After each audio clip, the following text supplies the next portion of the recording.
All right, we are going to start then. The first question, and we're just going to rotate amongst us up here as to the questioners. First question is, briefly describe your commitment to public education and our local school district. Well, I guess I've been very deeply committed to the schools. During my tenure on the city council, I approved bailing out the school district. I also approved an additional $2 million loan, which a gift loan. We're still not sure how the state is going to handle that. I was helpful with the creation of ECDC, and that along with Bob Savage was an innovative thing we did. There was no other city that had a child development center at that time, and so we did that. I was there for the beginning of the vision of ECCL.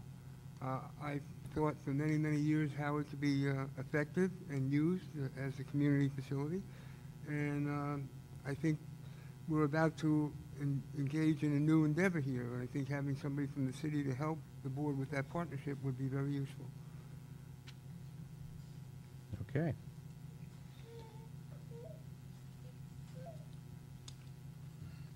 I mean, I assisted with the Measure J campaign. I helped with that material. I initially asked for the school board meetings to be recorded when we did the bailout and to have the city pay for them. And since then, I post all of the videos of all the meetings for public benefit. And it's hard to measure the benefit that having videos available creates. So I'm committed. Okay. Thank you. Anything else? No, and this is really that's part of the answer for number 2 as well. We'll wait for the question to be asked. Okay. Go ahead. Okay. Question number 2. Please share any background information that you feel prepares you for a position as school board member, for example, education, work experience, etc. Okay, well, one of the questions that was asked is, have you ever had a kid in the school? And for a 6-month period, I was taking care of my nephew and enrolled him in high school. So I was meeting with teachers and met with the staff, and so I'm familiar with what it's like to have a kid in the school. And then, like I said, the beginning of number 1 was really part of the answer here. I think I have the experience. I'm up to speed on the issues, and I think I know how to handle it. Familiar with being in front of an audience, being on TV, and all the criticisms that you have to endure serving. And so I would say that's my background.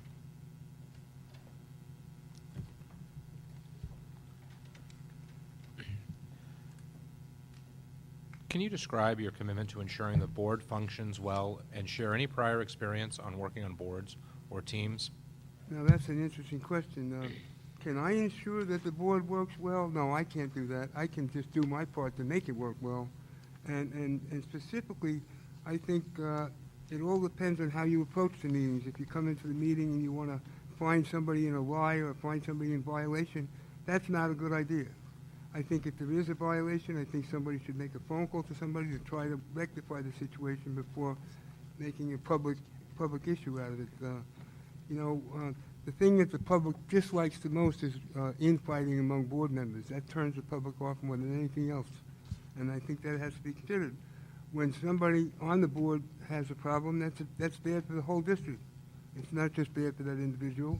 And the bad publicity, those people have to live with that. There's got to be some professional respect that I don't really see happening here. I'd like to see the measure of professional respect improved. Even myself, to even suggest I should be disqualified without even having a chance was very upsetting to me. I mean, you could just vote no, but to say I don't even have a chance, that's humiliating. And I don't think that's a good way to introduce potential relationships with members or even people in the community. I think it's all about having an upbeat attitude and trying to look for solutions. And so I would say that the board could probably write a policy that best figure out how members can work together, that if something happens, we'll do this, that. That's about the most that I could do, is try to ensure that we can work together as best as possible.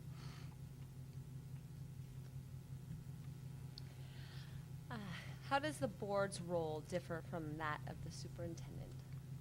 Well, the board sets the policy and the superintendent carries out the policy. The superintendent is responsible for the staff, and the board members work with the superintendent to accomplish the common goal.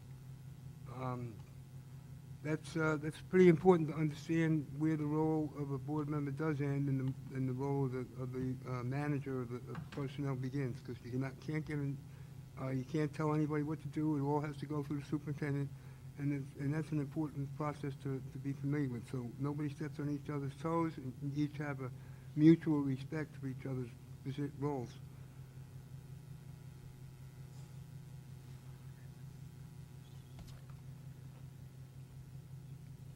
With the district's 4 goals in mind, and you've been provided with the goals up there in the pamphlet by Ms. Tamery. I think it's to the folded pamphlet. Do you have it? I have it, yes. Okay, yeah, that. We'll give you a minute to review those 4 goals on the. Yeah, I've already looked at them. Okay.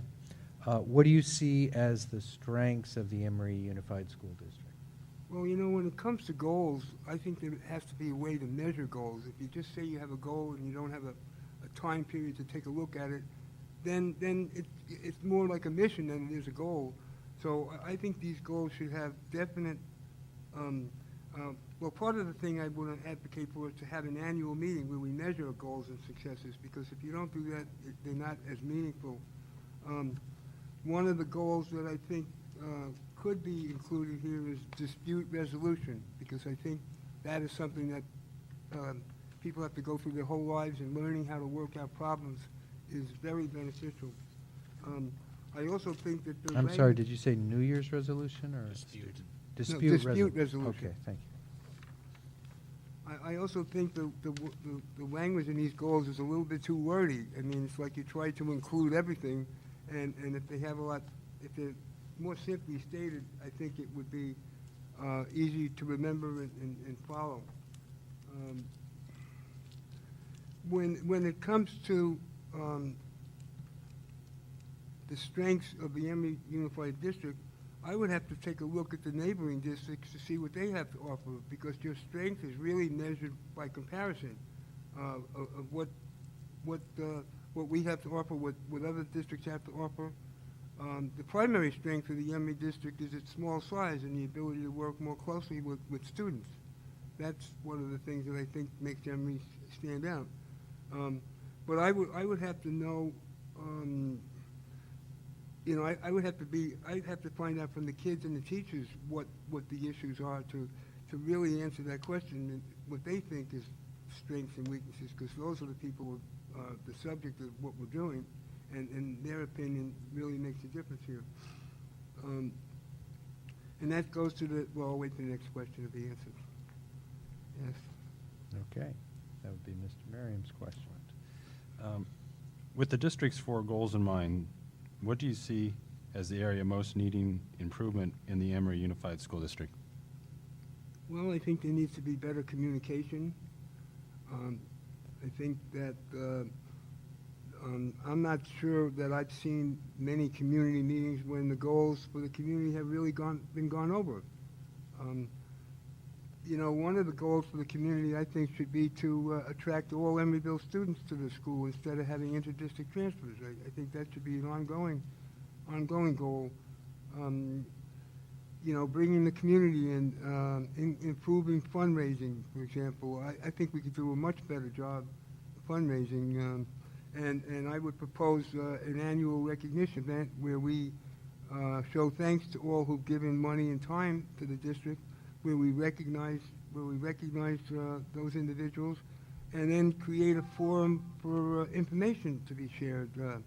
In addition to an annual meeting, I would even suggest a bi-monthly meeting of the community, because this community really needs that. It's a place where you could put out what's happening in the school, especially if it's at ECL. That's supposed to be the place where we're supposed to meet and gather and bring community together. So if we took that approach, the community would be informed. There's potential for fundraising there. One goal I have, and I don't know if it'll ever be carried out, but we could organize the people in the city to create a membership group and get discounts for members. And maybe a portion of those discounts could be allocated to the school. I mean, if we put together a group of 2,000 Emeryville people, and we were able to save them money on this, that, and the other, we're not only bringing people together, but it's a possible opportunity to bring money into the school. Or if a business is going to say, gee, we'll give so many percentage of our sales that day to the school district, then we need to get out there and promote it. I've seen those promotions go without without any real enthusiasm, and I think, I think there's a lot we could do in that respect. Okay.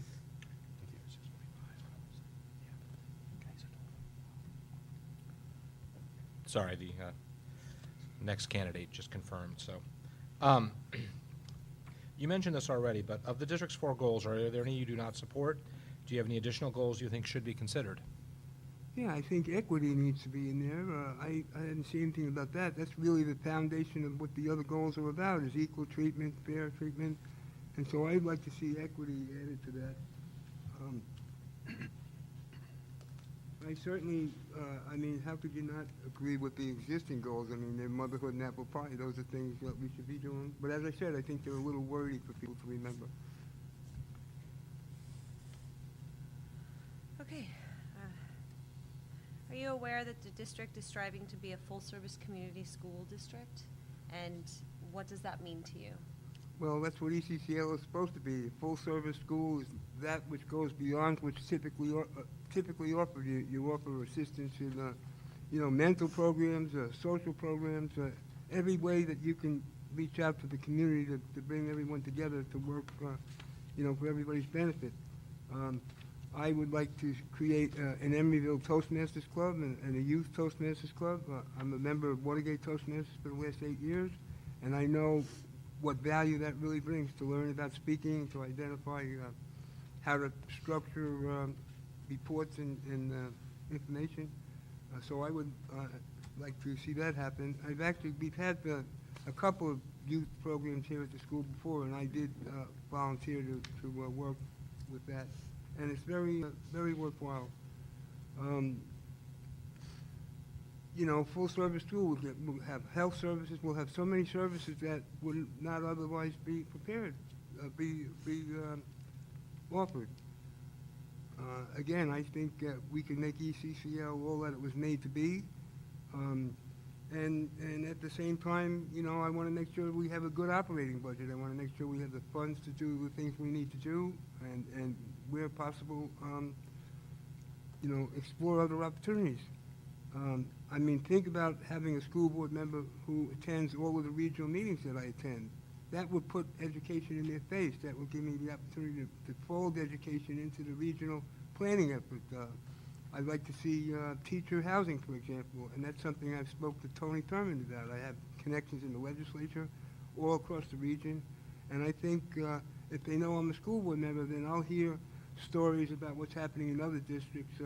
Just as a thank you for watching the videos, I get a lot of elected officials that thank me for those videos, and if they could give me any information in return, I think we could be opening a door of possibility there.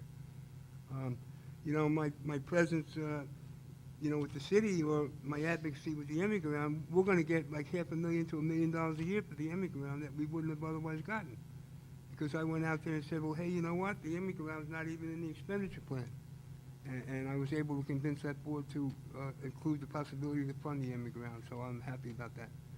I've been on committees with so many people in the legislature now that it's amazing how time moves forward and they make those positions. And most of those, my experience in the region is positive.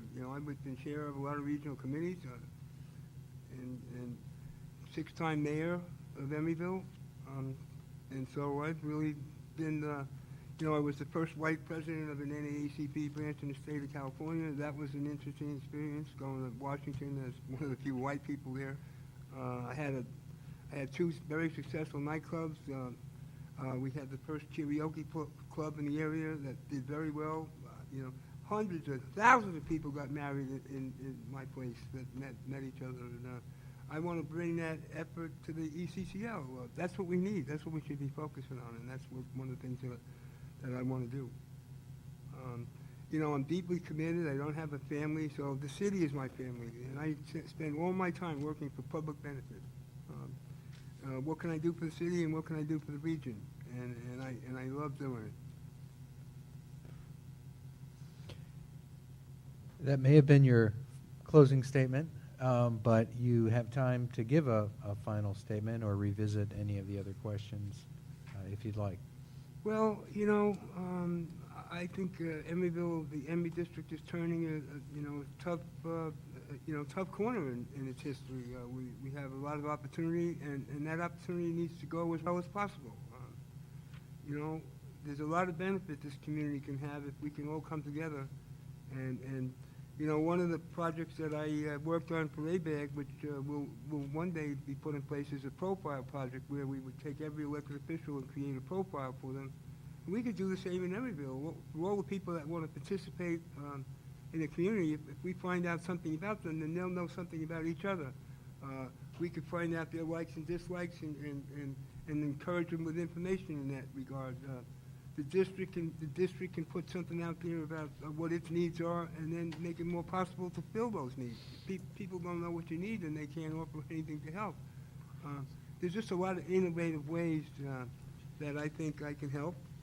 I've just taken on the task of working with ECAP. I'm going to be doing their webpage. I mean, I can't believe they've never had online fundraising. I mean, I don't know how much that could bring in, but I could do some of that in concert with trying to raise money for the school. I think I have a lot to offer, and I think it would be good for the school district if you chose me for the task. Okay. Mr. Bukowski, thank you for your time. Thank you. Appreciate your coming in. All right. Now back to ABAG. You can finish doing that meeting. All right.